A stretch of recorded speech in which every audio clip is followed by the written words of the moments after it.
In today's Sharp Saturday video, we're going to take a look at a knife that I am really excited to show you.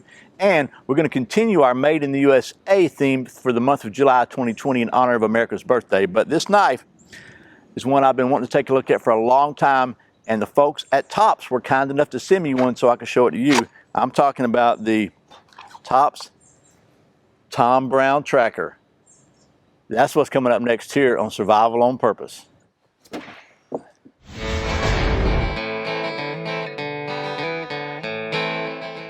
Welcome back to Survival on Purpose, your home for trustworthy information and gear reviews related to camping, survival, and general preparedness for regular folks. My name's Brian. Thanks for joining me.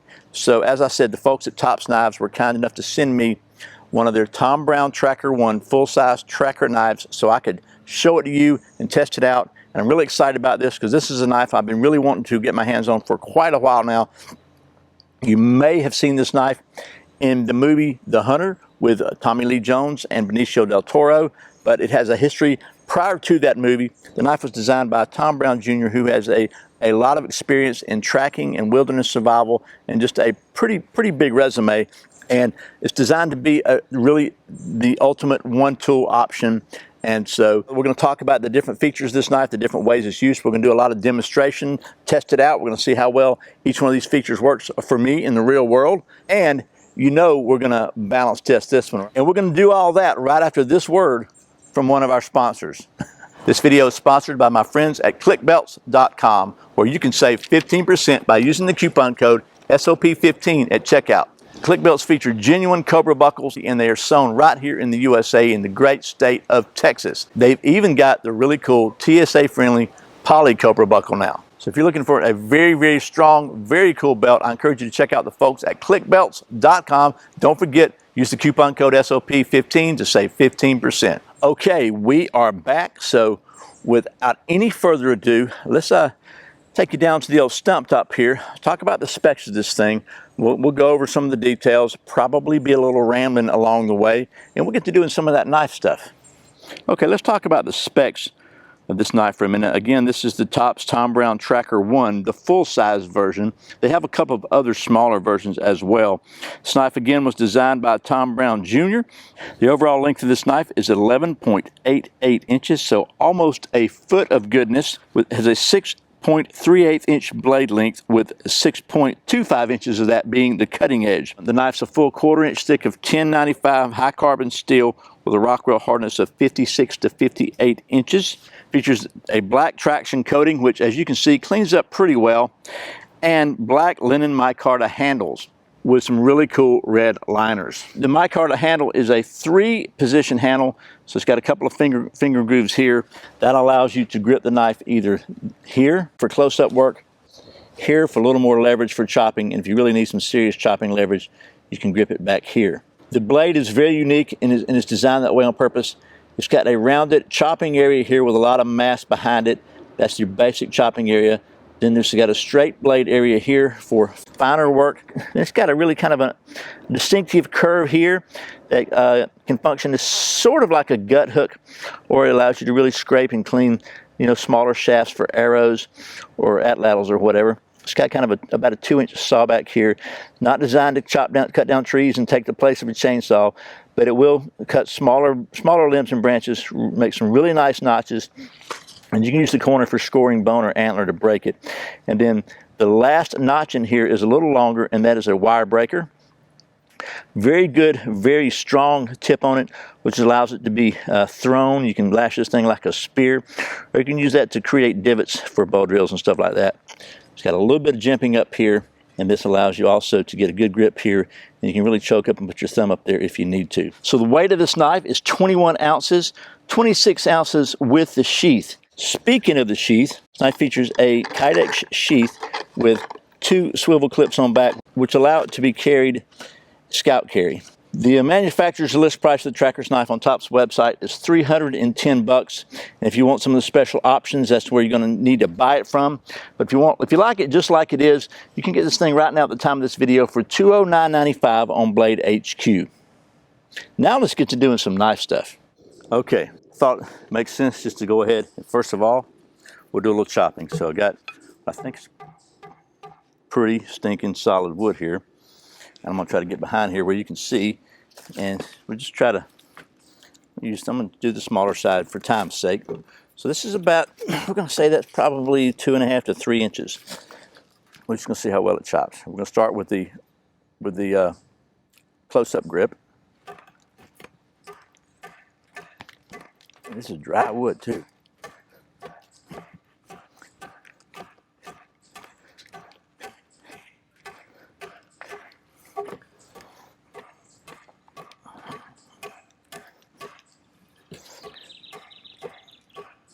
Oh, you know what I didn't do? I didn't do the redneck knife sharp test.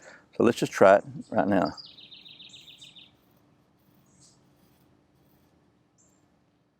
And there's a little hair. It's not as sharp as some, but it's a 1/4 inch thick blade.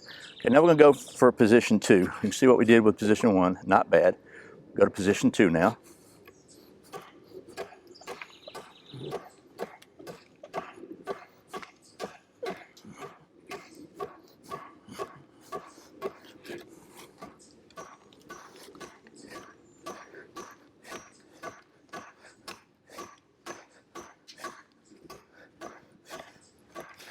Not bad. And they specifically say, by the way, not to hold the piece that you're chopping because you could lose hand or finger.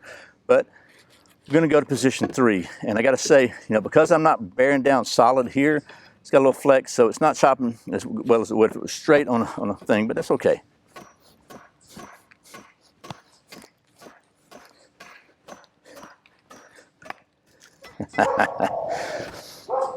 I'd say that's probably every bit as good as a lightweight hatchet for sure.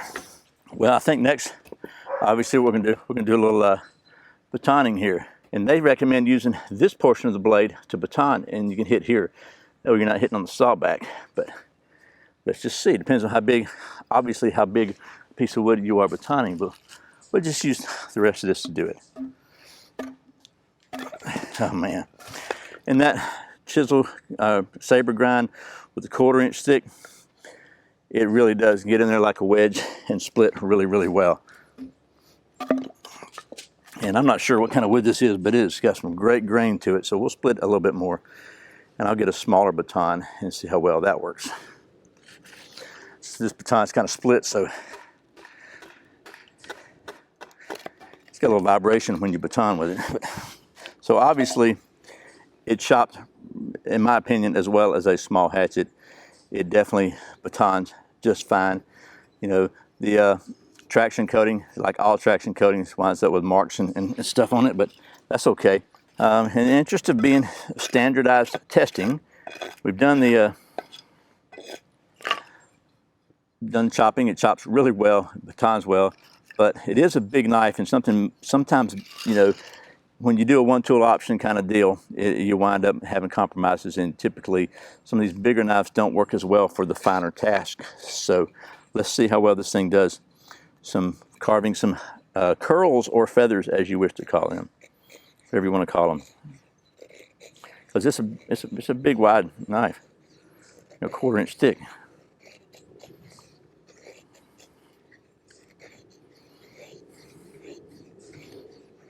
But really and truly, because of the way the handle's designed and because of the balance of it, it really is working pretty stinking good, man. Can you see that? That's pretty good. We'll get to the other side and carve one, maybe from the other direction where it'll look, you can see it better on camera.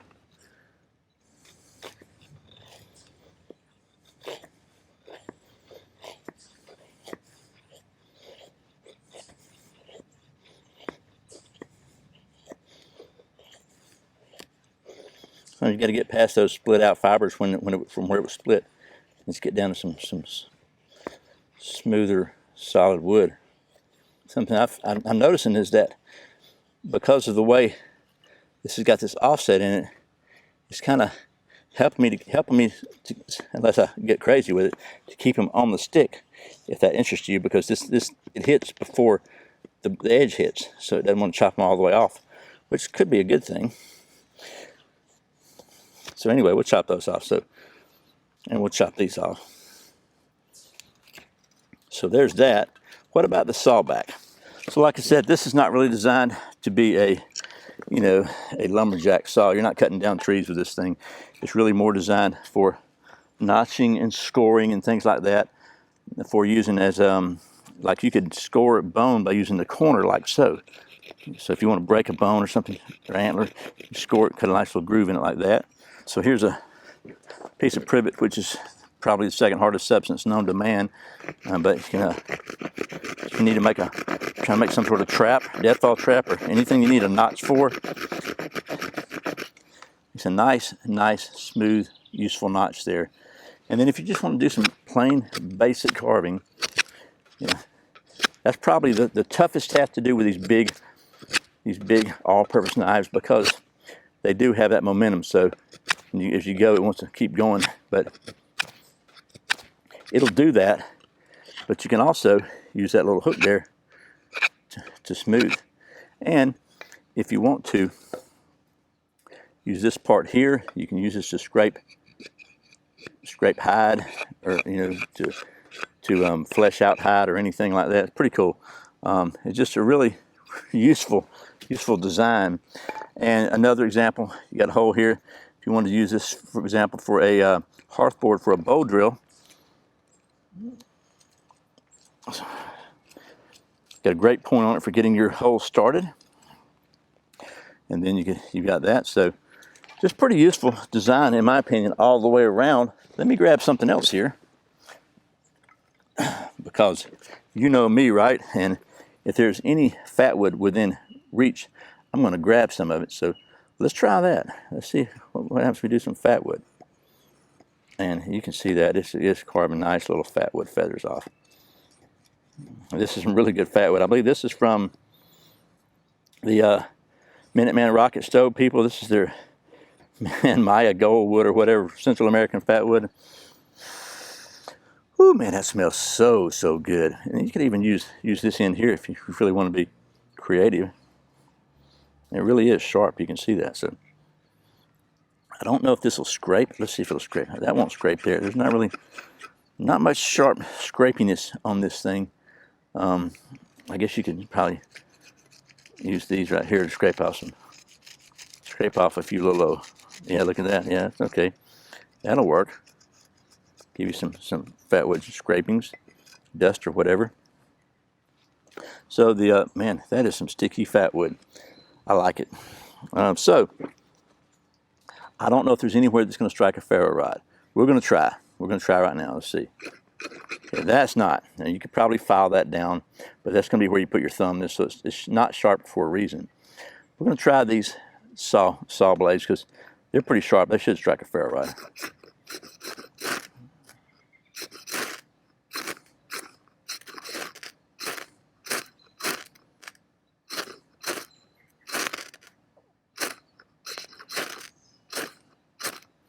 They're going to groove up your ferro rod pretty good, but that's okay. Let's see.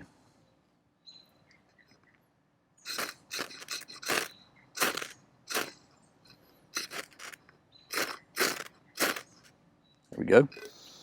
Just had to get a little leverage, put it down here, but it works. Whatever should we do now? Tug Norris can push himself in a wheelbarrow. Okay, well that was some of the practical use testing of the Tom Brown Tracker 1 from Tops Knives, and Tom Brown Jr., I guess. And I got to say, it did everything that it is designed to do seemingly pretty well. It chopped really well. It carved great. It batoned obviously well. It split as good as a small hatchet again. The point is very good on it. The saw did what it's supposed to do. Everything worked well, even with general carving, but on such a big knife, because you're able to choke up here, and because of the way this thing is balanced, it carved really, really well for such a big knife. But speaking of balance, you know, here at Survival on Purpose, we're all about the science, and we maintain a state-of-the-art, cutting-edge knife testing facility here at our worldwide headquarters. One of the things I like to test with every fixed blade is the balance, and I use, we've done that in the real world, but I like to do it scientifically, and I like to use the balance, orientation, and rotation device here. So we're going to see how well this thing does. Let's see what happens.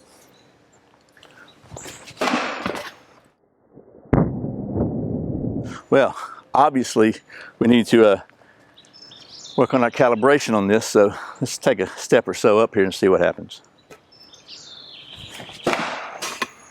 This takes a licking and keeps on ticking. I will say that Tops knives usually say not to throw them, although we're not throwing, we're testing. But this one specifically says in the instruction that it is designed to be potentially thrown like a tomahawk. They said that, right? So let's see. Ah, there we go. Okay, let me get in my Zen mood.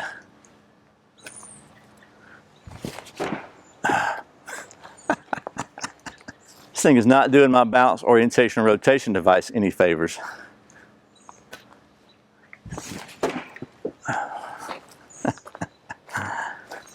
Wow.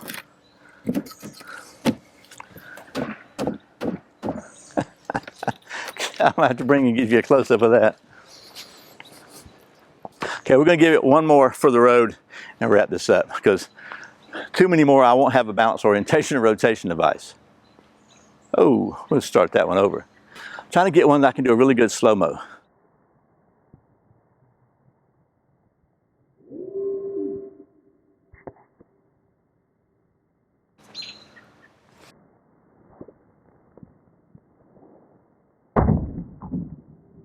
We're going to call that one balance. Let me show you something. Okay, so first of all, you can see my balance, orientation, and rotation device is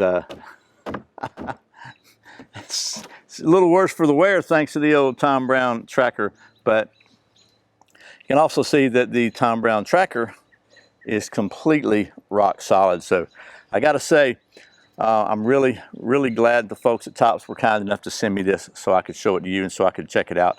And if you've been wondering about this knife, hopefully this has been a somewhat helpful video for you, because I got to say, it's certainly not for everybody. It's not, you know, it's not going to take the place of a general camp knife, I don't think. But if you're looking for a one-tool option, something you can have with you, you know, this weighs less than a knife and an axe. I'm sure it's still over a pound, almost a pound and a half. Of solid, sharp goodness, but this one is a good one. It's made in the USA, and like I say, the price on this thing is about 300 bucks from Tops and just over 200 bucks at Blade HQ, and it is really a solid knife. I got to say, I like this one a whole lot. So anyway, I hope this has been helpful. By the way, if you'd like to support the channel, I'd like to take this opportunity to invite you to subscribe to my brand new Patreon account. I'm going to be doing a monthly live stream where I will answer your questions about knives, gear, outdoors, Boy Scouts, plumbing, because I am a master plumber, or anything else you want to talk about, and it'll help support the channel too. So anyway, if that's something that interests you, I'll put a link in the video description below. As always, thanks for watching Survival on Purpose. I put out a brand new video every Friday and every Saturday, and sometimes random videos throughout the week. If you want to make sure you don't miss a single one, I invite you to go to survivalonpurpose.com/subscribe. Sign up for my weekly email newsletter. Every week I'll send you an email with links to previous videos, plus any news, offers, or deals I think you might find interesting. And from time to time throughout the year, we're going to do some email subscriber-only stuff. So anyway, I really sincerely appreciate the support. Once again, my name's Brian. You're watching Survival on Purpose. Remember, survival's not an accident, so be prepared. I'll see you next time.